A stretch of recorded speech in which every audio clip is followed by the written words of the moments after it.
મજામાં guide to education ચેનલમાં તમારું સ્વાગત છે। આજે આપણે ખૂબ જ અગત્યની માહિતી જે બીએડ માં અભ્યાસ કરતા હોય, બીએડ ના તાલીમાર્થીઓ તેના માટે અને જે તાલીમ લઈને શિક્ષક તરીકે ફરજ બજાવતા હોય તેવા શિક્ષક મિત્રો માટે ખૂબ જ ઉપયોગી થાય તેવી માહિતી એટલે કે બ્લુપ્રિન્ટ આધારિત પ્રશ્ન પેપર કેવી રીતે તૈયાર કરવું તેના વિશે હું તમને આજે માર્ગદર્શન માહિતી આપીશ। બ્લુપ્રિન્ટ આધારિત એટલે કઈ રીતે? તો કે આપણે જે કઈ વિષય વસ્તુ ભણાવીએ એમાં એકમ આધારિત અથવા કોઈ પણ એક એકમમાંથી 10 માર્કની, 25 માર્કની, 50 માર્કની, 100 માર્કની કે 80 માર્કની વિદ્યાર્થીઓની નિદાન કસોટી અથવા પ્રશ્ન પેપર એની જ્ઞાન ચકાસણી કરવા માટે આપણે લેવી હોય ટેસ્ટ, તો કઈ રીતે બ્લુપ્રિન્ટ બનાવાય અને પછી એના આધારિત પ્રશ્નો કાઢી અને પ્રશ્ન પેપર તૈયાર કરી અને વિદ્યાર્થીનું જ્ઞાન આપણે ચકાસવું હોય તો પદ્ધતિસર કેવી રીતે ચકાસી શકાય એના વિશેની ખૂબ જ અગત્યની માહિતી છે। ખાસ બીએડ ના તાલીમાર્થીઓને પરીક્ષાલક્ષી અને તાલીમ લીધા બાદ શિક્ષક તરીકે જ્યારે તે ફરજ બજાવે ત્યારે પણ તેને ઉપયોગી થાય તેવી આ માહિતી છે તે હું તમને ચાર્ટ દ્વારા સમજાવવાનો પ્રયાસ કરીશ। ધ્યાનથી સમજજો, ખૂબ જ ઉપયોગી થાય તેવી માહિતી છે। તો સૌપ્રથમ આ બ્લુપ્રિન્ટ પ્રશ્નપત્ર સારણીની આપણે વાત કરીએ। વિષય વસ્તુના મુદ્દા આધારિત, હેતુ આધારિત અને પ્રશ્ન પ્રકાર આધારિત આપણે સમજવાનું છે। તો આ જે સારણી છે તેમાં આપણે 25 માર્કની આ બ્લુપ્રિન્ટ તૈયાર કરીએ છીએ। પ્રશ્ન પેપરની રચના હેતુ આધારિત એટલે કે જ્ઞાન, સમજ, ઉપયોજન અને કૌશલ્ય આ ચાર હેતુઓ આધારિત આપણે શિક્ષણ આપતા હોઈએ છીએ। તો આ ચાર હેતુઓ એટલે કે જ્ઞાન, સમજ, ઉપયોજન અને કૌશલ્ય। હવે આ હેતુઓને ધ્યાને રાખીને પ્રશ્નના પ્રકાર પ્રશ્ન પેપરમાં 3 પ્રકારે આપણે પ્રશ્નો નીકળતા હોય છે। પ્રશ્ન પ્રકારમાં ઈ એટલે ઈજે એટલે કે નિબંધ પ્રકારનો પ્રશ્ન, એસ એટલે કે શોર્ટ જવાબી ટૂંકમાં ઉત્તર આપો એવો પ્રશ્ન, ઓ એટલે ઓબ્જેક્ટિવ અનાત્મલક્ષી જે એક માર્કમાં નીકળતા હોય તેવા પ્રશ્નો। હવે હેતુ આધારિતમાં જ્ઞાનમાંથી ઈએસઓ આધારિત પ્રશ્નોનો પ્રકાર, સમજ આધારિત ઈએસઓ, ઉપયોજન આધારિત ઈએસઓ, કૌશલ્ય આધારિત ઈએસઓ। ઈ એટલે નિબંધ પ્રકારનો પ્રશ્ન, એસ એટલે શોર્ટ જવાબી ટૂંકમાં ઉત્તર આપી શકાય તેવો પ્રશ્ન, ઓ એટલે ઓબ્જેક્ટિવ અનાત્મલક્ષી જેનો એક માર્કમાં જવાબ આપતો હોય, એક વાક્યમાં જવાબ આપતો હોય એવા પ્રશ્નો। એટલે હેતુઓમાં જ્ઞાન, સમજ, ઉપયોજન, કૌશલ્ય એના પ્રશ્ન પ્રકારોમાં ઈએસઓ જેની મેં તમને હમણાં માહિતી આપી તે। હવે હેતુ અને પ્રશ્ન પ્રકાર બાદ વિષય વસ્તુઓના મુદ્દામાંથી આ પ્રશ્નો હેતુ અને પ્રશ્ન પ્રકાર પ્રમાણે કેવી રીતે કઢાય, કઈ રીતે સારણી તૈયાર થાય એની આપણે વાત કરવાની છે। વિષય વસ્તુના મુદ્દામાં ઉદાહરણ તરીકે મેં લીધેલા છે સમજવા માટે 3 પાઠ લીધેલા છે। 3 માંથી 3 મુદ્દા તરીકે સમાવેલા છે।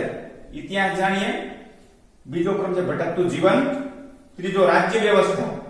હવે આ 3 વિષય વસ્તુઓના મુદ્દાને ધ્યાને રાખીને આપણે જ્ઞાનમાંથી કે કઈ રીતે પ્રશ્નો કાઢવા, સમજના હેતુમાંથી કઈ રીતે કાઢવા, ઉપયોજનમાંથી કઈ રીતે કાઢવા અને કૌશલ્યમાંથી કઈ રીતે કાઢવા એ વિશે હું તમને સમજાવું છું।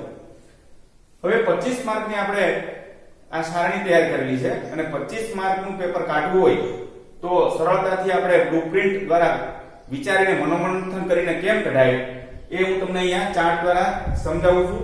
ખાસ ધ્યાન આપજો। વિષય વસ્તુનો પહેલો મુદ્દો ઇતિહાસ જાણીએ, એમાં જ્ઞાનના હેતુમાંથી 2 માર્કનો પ્રશ્ન એક કાઢેલો છે અને ઓબ્જેક્ટિવ ટાઈપ 1 માર્કનો એક કાઢેલો છે।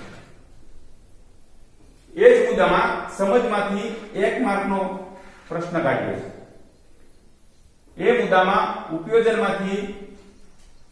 હેતુમાંથી 2 માર્કનો એક અને 1 માર્કનો એક, આવી રીતે કૌશલ્યમાં 1 માર્કનો એક પ્રશ્ન કાઢેલો છે। હવે બીજા મુદ્દા ઉપર જઈએ। ભટકતું જીવન તો ભટકતું જીવન એમાં સમજમાંથી 2 માર્કનો એક પ્રશ્ન કાઢ્યો છે, ઉપયોજનમાંથી 2 માર્કનો એક પ્રશ્ન કાઢ્યો છે. એવી રીતે ત્રીજો મુદ્દો રાજ્ય વ્યવસ્થા, જ્ઞાનમાંથી નિબંધ પ્રકારનો 5 માર્કનો એક પ્રશ્ન જ્ઞાન હેતુમાંથી વિષય વસ્તુના ત્રીજા મુદ્દામાંથી કાઢેલો છે. અને 1 માર્કનો એક સમજમાંથી 2 માર્કનો એક સમજમાંથી તેમાંથી જ ત્રીજા મુદ્દાનો 1 માર્કનો એક ઉપયોજનમાં 1 માર્કનો એક કૌશલ્યમાં ટૂંક જવાબી 2 માર્કનો એક અને 1 માર્કનો એક. આવી રીતે કુલ 25 માર્કની સારણી બનાવી છે. હવે અહીંયા કુલ નિબંધ પ્રકારના ટૂંક જવાબી અને ઓબ્જેક્ટિવ ટાઈપના પ્રશ્નો દરેક વિષય વસ્તુના મુદ્દામાંથી કેટલા નીકળેલા છે એની નોંધ અહીંયા કરી છે. તો કે પહેલા મુદ્દામાંથી ટૂંક જવાબી 4 માર્ક, ઓબ્જેક્ટિવ ટાઈપ 4 માર્ક, કુલ 8 માર્ક. બીજો મુદ્દો ભટકતું જીવન, તેમાં 4 માર્ક જે માત્ર ટૂંક જવાબી પ્રશ્નો કાઢ્યા હતા. ત્રીજો રાજ્ય વ્યવસ્થા, તેમાંથી 5 માર્કનો એક, ટૂંક જવાબી 2 એટલે 4 માર્ક અને ઓબ્જેક્ટિવ ટાઈપ 4 એટલે એ 4 માર્ક. એમ એનો ઉભો સરવાળો કરીએ તો અહીંયા 8 માર્ક થાય.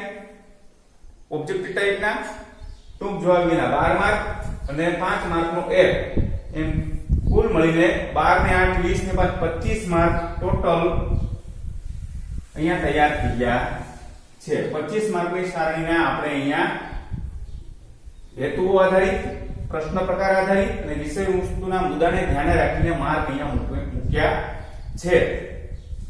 આવી રીતે આ પ્રશ્ન પેપર માટેની બ્લુપ્રિન્ટ સારણી તૈયાર કરી છે. હવે પ્રશ્ન એવો થાય, અને ખૂબ જ ધ્યાનથી સમજવું પડે અને સાંભળવું અને જોવું પડે તો આપણને વધારે આ સરળતાથી સમજાય.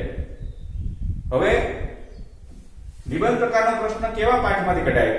તો કે જેમાં વિસ્તૃત, વધારે પડતી લાંબી થોડીક માહિતી હોય, એમાંથી આપણે બને ત્યાં સુધી નિબંધ પ્રકારનો પ્રશ્ન કઢાય. અને અન્ય મુદ્દાઓમાંથી ટૂંક જવાબી પ્રશ્નો નીકળતા હોય, તેમાંથી આપણે ટૂંકમાં ઉત્તર મળે તેવા પ્રશ્નો કઢાય. અને ગમે તે પાઠ હોય તેમાંથી 1 માર્કના પ્રશ્નો આપણે સરળતાથી કાઢી શકીએ છીએ. એટલે એમાં એવી રીતે 1 માર્કના પ્રશ્નો કઢાય. અને એને જ્ઞાનને ધ્યાને રાખી, સમજને ધ્યાને રાખી, ઉપયોજનને ધ્યાને રાખી અને કૌશલ્યને ધ્યાને રાખીને આપણે બ્લુપ્રિન્ટ સારણી તૈયાર કરવાની હોય છે.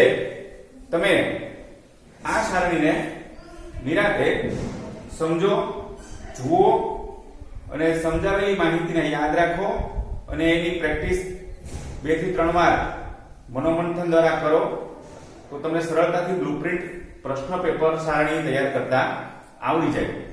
એવી કોઈ અઘરી બાબત છે નહીં, પરંતુ આપણે હેતુ આધારિત, પ્રશ્ન પ્રકાર આધારિત અને વિષય વસ્તુના મુદ્દા આધારિત કેવી રીતે પ્રશ્નો કાઢવા અને કેવી રીતે એને સારણીમાં મૂકવા અને કઈ રીતે એનો ટોટલ અહીંયા મેળવવો અને ત્યારબાદ પ્રશ્ન પેપરનું માળખું કઈ રીતે તૈયાર કરવું પાઠ્યપુસ્તકને સાથે રાખીને એ આપણે ખૂબ જ સમજવું જરૂરી છે.